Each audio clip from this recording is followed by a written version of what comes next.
Vas a dar una inspiración profunda, permitiendo que toda la luz ingrese por tu cuerpo. Y al exhalar, dejas que el aire transmute toda esa inarmonía que existe en tu interior.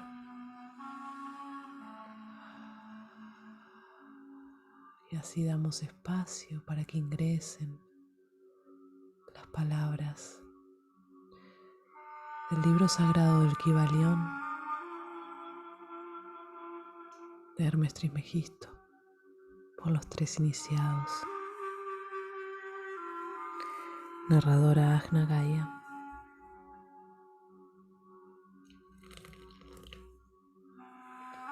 Capítulo 11. Ritmo. Todo fluye afuera y adentro. Todo tiene sus mareas. Todas las cosas se elevan y caen. La oscilación del péndulo se manifiesta en todo. La medida de la oscilación hacia la derecha es la medida de la oscilación hacia la izquierda. El ritmo compensa. El gran quinto principio hermético. El principio de ritmo incorpora la verdad de que en todo hay manifestada una emoción medida, un movimiento hacia adelante y hacia atrás, un flujo y un influjo, una oscilación hacia adelante y hacia atrás, un movimiento como de péndulo, una mengua y una crecida como de marea, entre los dos polos manifiestos sobre los planos físico, mental o espiritual. El principio de ritmo está conectado estrechamente con el principio de polaridad descrito en el capítulo precedente. El ritmo se manifiesta entre los dos polos establecidos por el principio de polaridad. Esto no significa, sin embargo, que el péndulo del ritmo oscile hasta los dos polos extremos, pues esto raramente sucede. De hecho, es difícil establecer los opuestos polares extremos en la mayoría de los casos, pero la oscilación es siempre hacia un polo primero y después el otro. Hay siempre una acción y una reacción, un avance y una retirada, una elevación y un hundimiento, manifestados en todos los aires y fenómenos del universo. Soles, mundos, hombres, animales, plantas, minerales, fuerzas, energía, mente y materia, sí, incluso espíritu, manifiestan este principio. El principio se manifiesta en la creación y destrucción de mundos, en la elevación y caída de naciones, en la historia de la vida, de todas las cosas y finalmente en los estados mentales del hombre. Comenzando con las manifestaciones del espíritu, el todo, se notará que siempre hay la efusión y la absorción, la expiración e inspiración de Brahma, como los brahmanes lo ponen. Los universos son creados, alcanzan su punto bajo extremo de materialidad y entonces comienza su oscilación hacia arriba. Los soles brotan al ser y entonces alcanza su cima de poder y el proceso de retrogresión comienza. Y trascones se conviertan en masas muertas de materia, aguardando otro impulso que despierta de nuevo sus energías internas a la actividad y un nuevo ciclo de vida solar comienza. Y así es con todos los mundos, nacen, crecen y mueren, solo para renacer. Y así es con todas las cosas de contorno y forma, oscilan de la acción a la reacción, del nacimiento a la muerte, de la actividad a la inactividad y entonces de vuelta de nuevo. Así es con todas las cosas vivientes, nacen, crecen y mueren y renacen entonces. Así es con todos los grandes movimientos, filosofías, credos, modas, gobiernos y naciones y todo lo demás. Nacimiento, crecimiento, madurez, decadencia, muerte y entonces nuevo nacimiento. La oscilación del péndulo está siempre en evidencia. La noche sigue al día y el día a la noche. El péndulo oscila de verano a invierno y entonces de vuelta de nuevo. Los corpúsculos, átomos, moléculas y todas las masas de materia oscilan alrededor del círculo de su naturaleza. No hay tal cosa como el reposo absoluto o la cesación del movimiento. Todo movimiento participa del ritmo. El principio es de aplicación universal.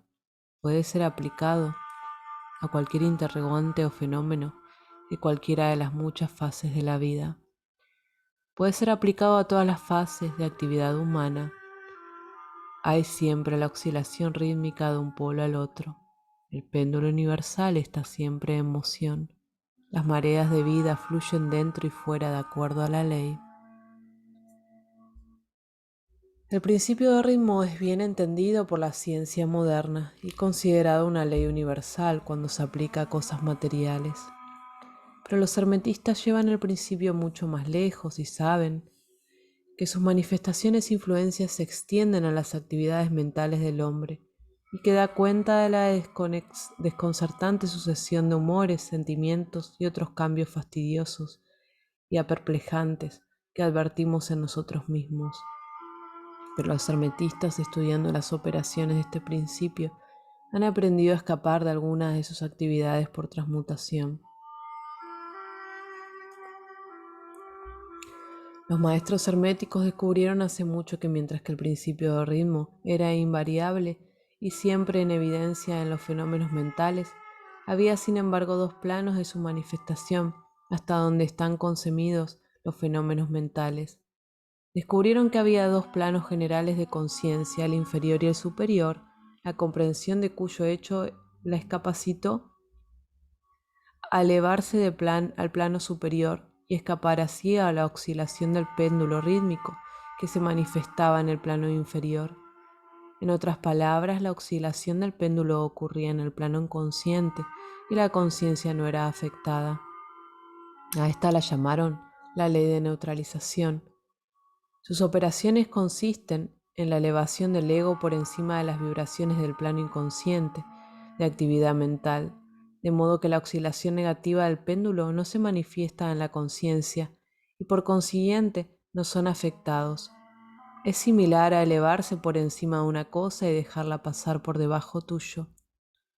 El maestro hermético o el estudiante avanzado se polariza en el polo deseado y por un proceso semejante a rehusarse y a participar en la oscilación hacia atrás, o si preferéis, una negación de su influencia sobre él, se mantiene firme en su posición polarizada y permite que el péndulo mental oscile hacia atrás a lo largo del plano inconsciente. Todos los individuos que han alcanzado algún grado de automaestría realizan esto, más o menos sin saberlo, y rehusándose permitir que sus humores y estados mentales negativos les afecten, aplican la ley de neutralización.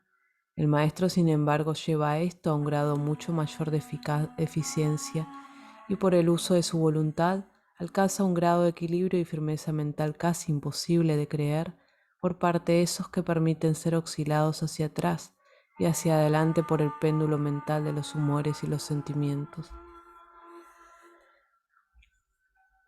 La importancia de esto será apreciada por cualquier persona reflexiva que realice qué criaturas de humores y sentimientos y emociones son la mayoría de la gente y cuán poca maestría de sí mismos manifiestan.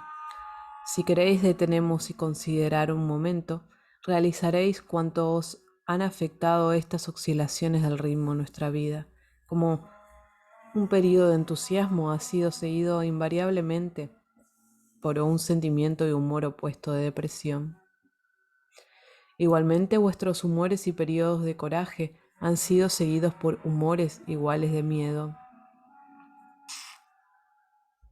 Y así ha sido siempre con la mayoría de las personas.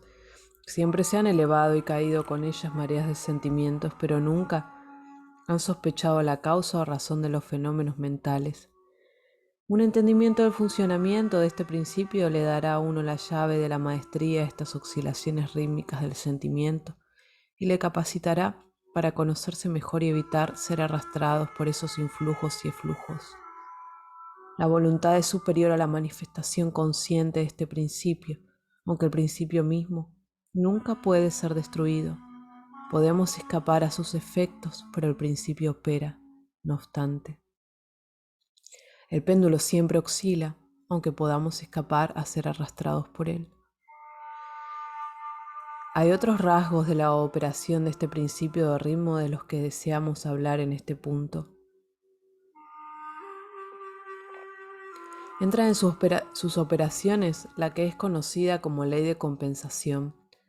Una de las definiciones o significados de la palabra compensar es contrarrestar, que es el sentido en el que los hermetistas usan el término. Es esta ley de compensación a la que se refiere el Kybalión cuando dice la medida de la oscilación hacia la derecha es la medida de la oscilación hacia la izquierda. El ritmo compensa.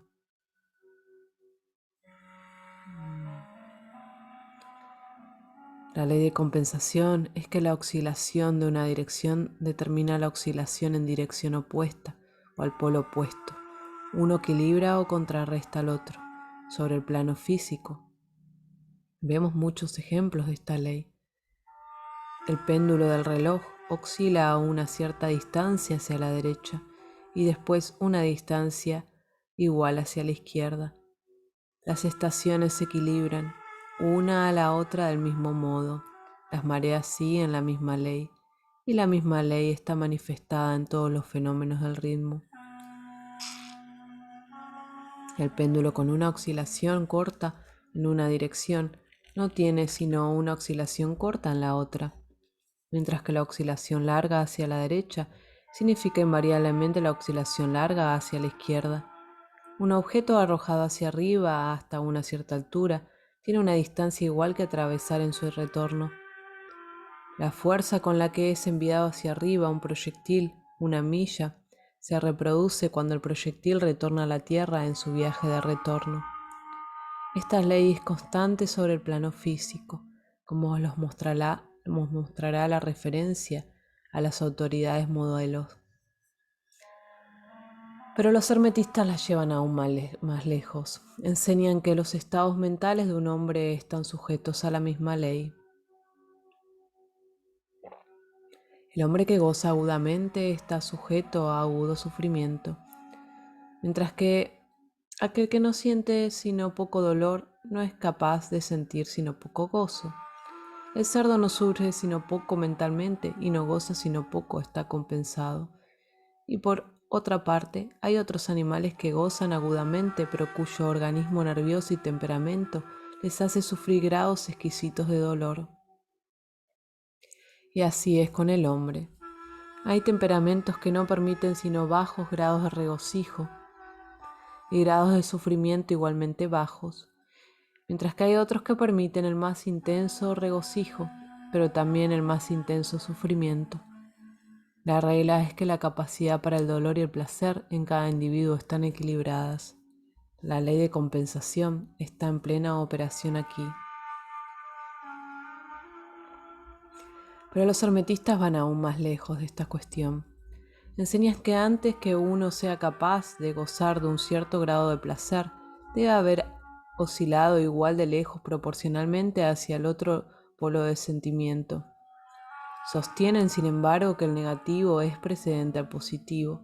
En esta cuestión, esto es que al experimentar un cierto grado de placer, no se sigue que tendrá que pagar por él con un grado de dolor correspondiente. Al contrario, el placer es la oscilación rítmica, de acuerdo con la ley compensación, por un grado de dolor experimentado previamente, sea en la vida presente o en una encarnación anterior. Esto arroja una nueva luz sobre el problema del dolor. Los hermetistas consideran la cadena de vidas como continua y como formando una parte de una vida del individuo, de modo que en consecuencia la oscilación rítmica se entiende de este modo, mientras que estaría sin significado a no ser que se admitiese la verdad de la reencarnación.